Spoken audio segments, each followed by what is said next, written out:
प्यारे बच्चों, सुप्रभात। आज हम पढ़ेंगे हिंदी व्याकरण में पाठ 1 भाषा, लिपि और व्याकरण। भाषा, सबसे पहले हम जो टॉपिक है वो पढ़ेंगे भाषा। यानी कि भाषा शब्द जो है वो किससे बना है? संस्कृत की भाष धातु से बना है। भाष धातु का जो शाब्दिक अर्थ यानी शब्द का जो अर्थ है वो क्या है? बोलना। यानी कि भाष धातु, जो भाषा शब्द है वो संस्कृत की भाष धातु से बना और इसका शाब्दिक अर्थ क्या है? बोलना। अब है भाषा की परिभाषा। यानी भाषा क्या है? भाषा है जिस हम अपने मन के भावों और विचारों को क्या करते हैं, जिस माध्यम से प्रकट करते हैं, वो क्या कहलाती है? भाषा। ठीक है, परिभाषा। यानी कि भाषा वह माध्यम है जिसके द्वारा हम अपने मन के भावों और विचारों को बोलकर या लिखकर दूसरों के सामने प्रकट करते हैं तथा दूसरों के विचारों को पढ़कर या सुनकर क्या करते हैं? ग्रहण करते हैं। वह क्या कहलाती है? भाषा कहलाती है। यानी हम अपने मन के भावों और विचारों को किस माध्यम से? या तो बोलकर या लिखकर प्रकट करते हैं, और दूसरों के विचारों को कैसे? पढ़कर या सुनकर ग्रहण करते हैं। वह माध्यम ही क्या कहलाती है? भाषा कहलाती है। अब भाषा के भेद। भाषा के मुख्य रूप से जो भेद हैं वो कितने हैं? 2 भेद है। पहला है मौखिक भाषा, दूसरा है लिखित भाषा। ठीक है। अब मौखिक भाषा, यानी मौखिक भाषा में हम क्या करते हैं? अपने मन के भाव और विचारों को कैसे? केवल बोलकर प्रकट करते हैं। और दूसरा है लिखित भाषा। लिखित भाषा में हम अपने मन के भावों और विचारों को कैसे लिखकर दूसरों के सामने क्या करते हैं?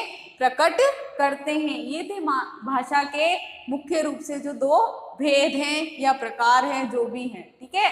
अब है सांकेतिक भाषा, यानी कि संकेत के द्वारा एक अन्य भेद भी माना जाता है भाषा का, तो वो है सांकेतिक भाषा। सांकेतिक भाषा में क्या आता है कि हम अपने मन के भावों और विचारों को किसके द्वारा? या तो संकेतों के द्वारा या इशारों के द्वारा क्या करते हैं? प्रकट करते हैं, यानी दूसरों को समझाते हैं। तो वो भाषा कौन सी कहलाती है? सांकेतिक भाषा कहलाती है। ये थी भाषा की परिभाषा और भाषा के भेद। अब है भारत की भाषा। यानी कि जो भारत का संविधान है उसमें कितनी भाषाओं को मान्यता दी गई है? 22 भाषाओं को मान्यता दी गई है, जिसमें हिंदी, मराठी, उर्दू, संस्कृत, कश्मीरी, तमिल, मलयालम, बंगाली आदि भाषाओं के ये नाम है। यानी कितनी भाषाओं को मान्यता दी गई है? 22 भाषाओं को मान्यता दी गई है।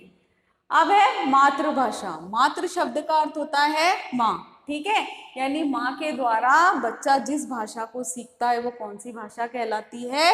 मातृभाषा कहलाती है। यानी कि बच्चा अपने परिवार में रहकर जिस भाषा को बोलना सीखता है वो कौन सी भाषा कहलाती है? मातृभाषा कहलाती है। यानी अपने परिवार में रहकर अपने आसपास के वातावरण से जिस भाषा को सीखता है वो मातृभाषा कहलाती है।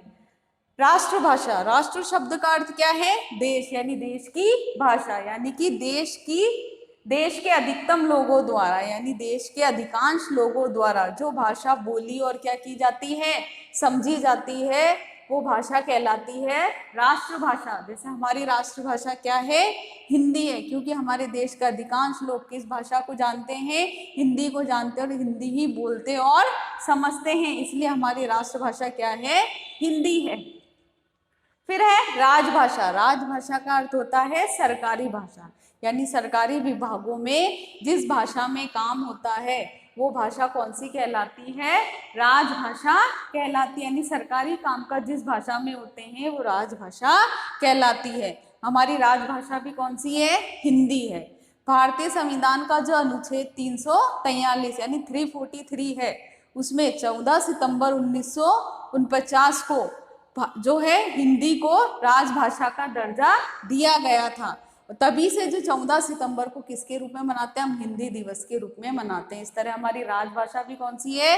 हिंदी है। और हमारी राष्ट्रभाषा भी कौन सी है? हिंदी है। ठीक है।